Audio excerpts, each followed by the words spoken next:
Hello students, good morning to all. Myself Devaraja Shubha, Assistant Professor, Department of Civil Engineering, Punjasli College of Engineering. My subject code is C8391 Construction Materials. Today in this class I am going to discuss about aluminium and other metallic materials and its composition, which comes under Unit 4 Timber and other materials. So aluminium is presently abundant in nature and it can be extracted from the ore only. The bauxite is the main important ore for manufacturing the aluminium. The bauxite is in the form of aluminium hydroxide. So the aluminium hydroxide may be monohydrate or trihydrate. The chief impurities of this aluminium is oxide, silica, clay and titanium oxide. This aluminium is present in the areas like Bihar, Metros and Madhya Pradesh. Then what are the manufacture of this aluminium? Aluminium is first purified and after it is dissolved in the cryolite solution, and from the cryolite solution it is separated with the help of, that is the aluminium is separated with the help of electrolysis process at 910 degrees Celsius. Now the physical and mechanical properties of aluminium. It is silvery in color and it is luster. If the color of the silver is color of the aluminium is silver in color, luster means it have great brightness. With the resistance to corrosion than steel. When compared to steel, the corrosion it resists more corrosion. Corrosion will be restricted. So ductile and malleable. Ductile means nothing but we can extend the aluminium material, that is extend to any length, and duct malleable means we can make it to any shapes, that is why we can draw into wires, we can roll it and we can make it as a sheet, that is said to be malleable. The specific gravity of this aluminium is 2.7 and the melting point is 658 degrees Celsius and the boiling point temperature is 2057 degrees Celsius and the tensile strength of this aluminium is 95 to 157 meganewton per meter square. It has good conductor of heat and electricity and it forms, so because of its good conducting capacity it is used for the aluminium wire in the electrical transmission towers, and it forms useful alloys with iron, copper, zinc and other metals. So based on it, it is combined with this iron, copper, zinc and other metals and can be used in various applications with the help of this, because of the combination, because they produce the alloy and with this alloy they can use in various purposes. So that's the main important use of this aluminium. So this aluminium is also used in the construction of aircraft body, as well as it is used in the construction of doors, grills. It can be rolled, so it can be rolled, the street form will be formed. So like that, it has various purpose of this aluminium. Then application of this aluminium is, it is used in long span roof systems, electrical transmission tower, structure at inaccessible place and structure in corrosive or humid place, sewage plant, crane bridge and lighting towers, antenna towers, etc. So first it is used in long span roof system. Long span means long length roof system. So it is mainly in hall or auditorium. The roof is made with the help of this aluminium, because this room, so this ordinary hall, is an auditorium hall or so hall or auditorium has the live load is less when compared to the dead load. So in that area they use this roof system. Then electrical transmission tower. Already I told you it has good heat insulating power as well as it has conducting power. Because of its electrical conductive power, it is used in the electrical transmission tower. And it is also used for the construction of the electrical transmission tower also. It is structured because it will not get corroded. See, structured in inaccessible place.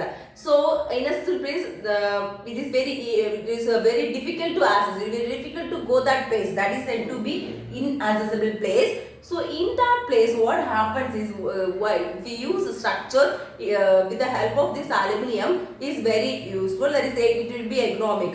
Otherwise, if you want to construct the building with the help of these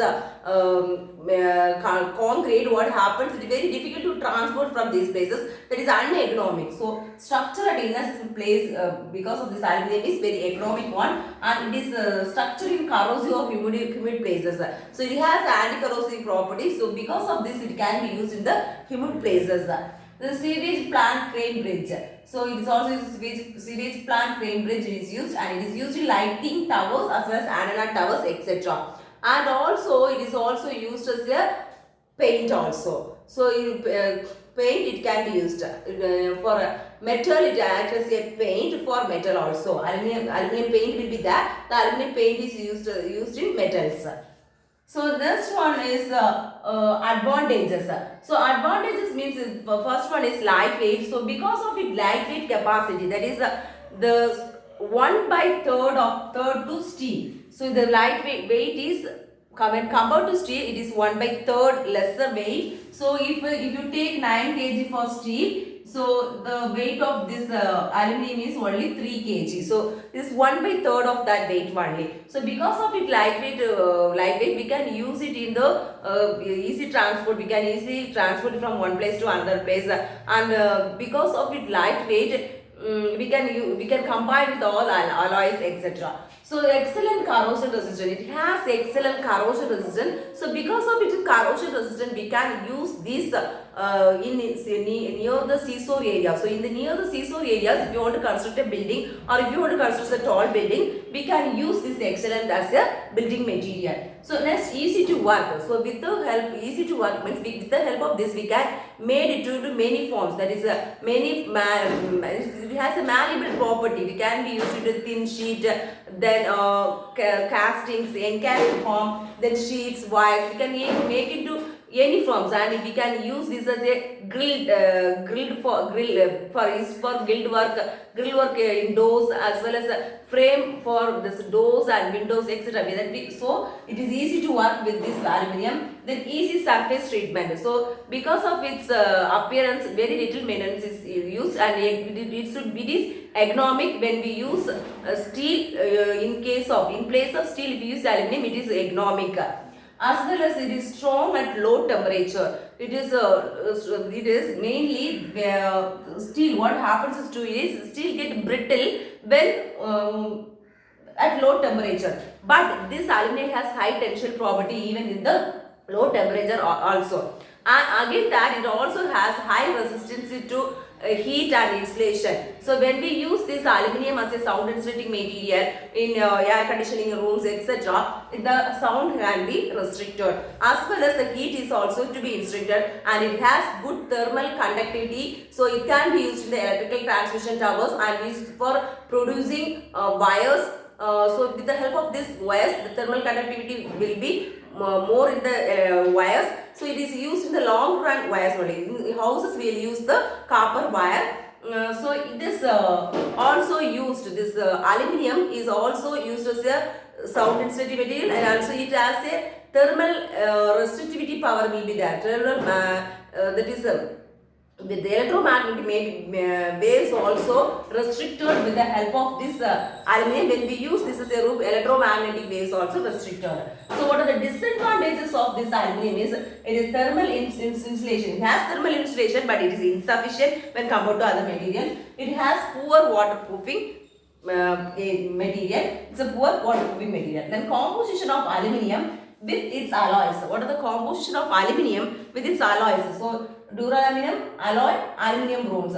So when it this aluminium combined with combined with aluminium, copper, manganese, iron, silicon, magnesium, then it is said to be duralumin.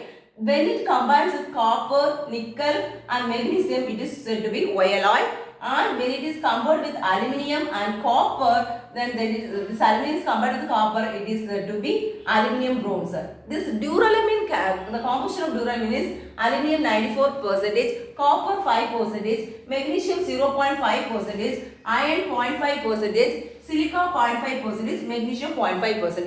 It is used for the aircraft construction. For duralumin is used in the aircraft construction also. Why alloy? Well, it has 1% copper, 20% nickel, 1.5% of magnesium. It is used for the manufacture of piston, then in engines, vehicle, automobile parts, etc. This aluminium bronze, the aluminium bronze mainly combined with the copper to form the aluminium bronze. It is used for making the utensils, that is vessels, utensils.